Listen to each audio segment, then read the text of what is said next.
Terrorism यानी दहशत गर्दी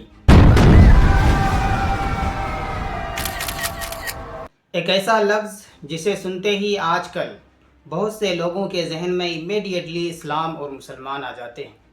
कुछ लोग तो यहाँ तक कह देते हैं कि इस्लाम और टेररिज्म एक ही चीज़ है। बट हाउ, कैसे? रियलिटी क्या है? हकीकत क्या है? क्या इस्लाम टेररिज्म को प्रमोट करता है? क्या इस्लाम दहशत गर्दी की तालीम देता है? अगर इस्लाम का दहशत गर्दी के साथ कोई ताल्लुक़ है, अगर इस्लाम का टेररिज्म के साथ कोई रिलेशन है, तो ज़रा बताइए दुनिया की तारीख़ के सबसे बड़े कातिल कौन थे? क्या एडोल्फ हिटलर मुसलमान था? और क्या जोसेफ स्टेलिन और पोल पोट मुसलमान थे?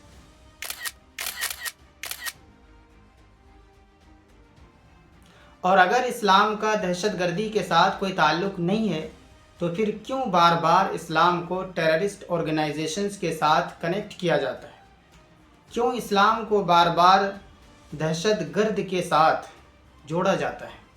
आज हम तारीख़, डेटा और हक़ाइक़ की रोशनी में इस सवाल का जवाब तलाश करेंगे।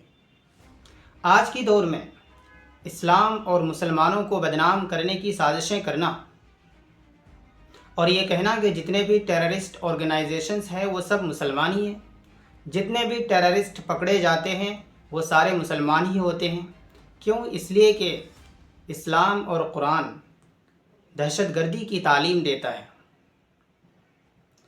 इस्लाम और मुसलमानों के ख़िलाफ़ जहर उगलना, नफ़रत फैलाना, झूठ बकना आजकल दुश्मनान इस्लाम और इस्लामोफोबिक का फेवरेट टॉपिक बन चुका है। चलिए रियलिटी को देखते हैं, रियलिटी को चेक करते हैं, हकीकत क्या है।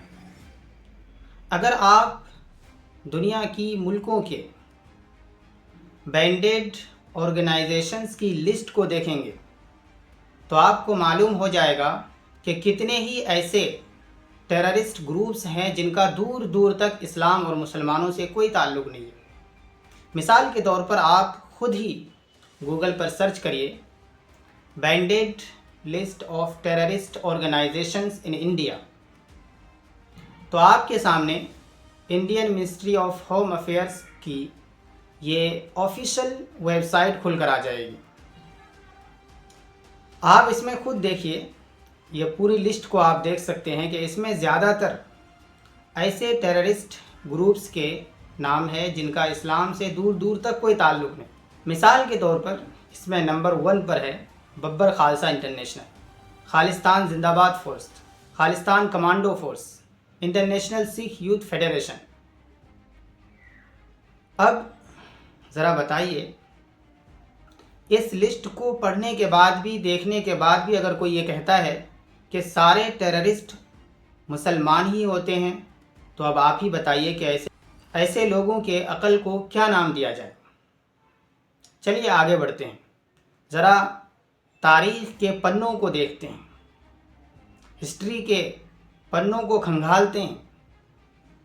20th सेंचुरी में दुनिया में ऐसे ऐसे हुक्मरान हुए जिनके फ़ैसलों की वजह से करोड़ों लोग मारे गए, करोड़ों बेगुनाह लोगों की जानें चली गई। मिसाल के तौर पर नाज़ी का लीडर, जर्मनी का तानाशाह जिसे हिटलर कहा जाता है, उसने 1933 टू 1945 के दौरान 6 मिलियन यानी 60 लाख यहूदियों समेत करोड़ों लोगों का कत्लेआम करवाया।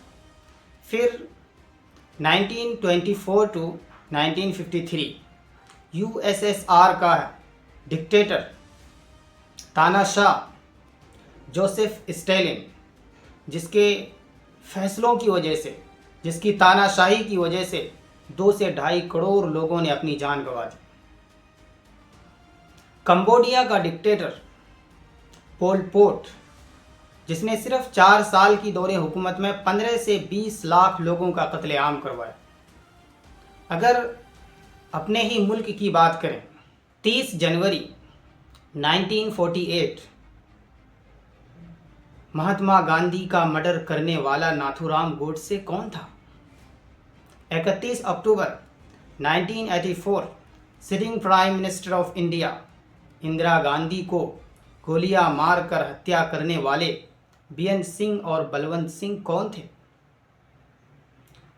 جن لوگوں نے راجیو گاندھی کے مرڈر کا پلان بنایا، جس نے راجیو گاندھی کو بم دھماکے سے اڑا دیا، وہ کون تھی؟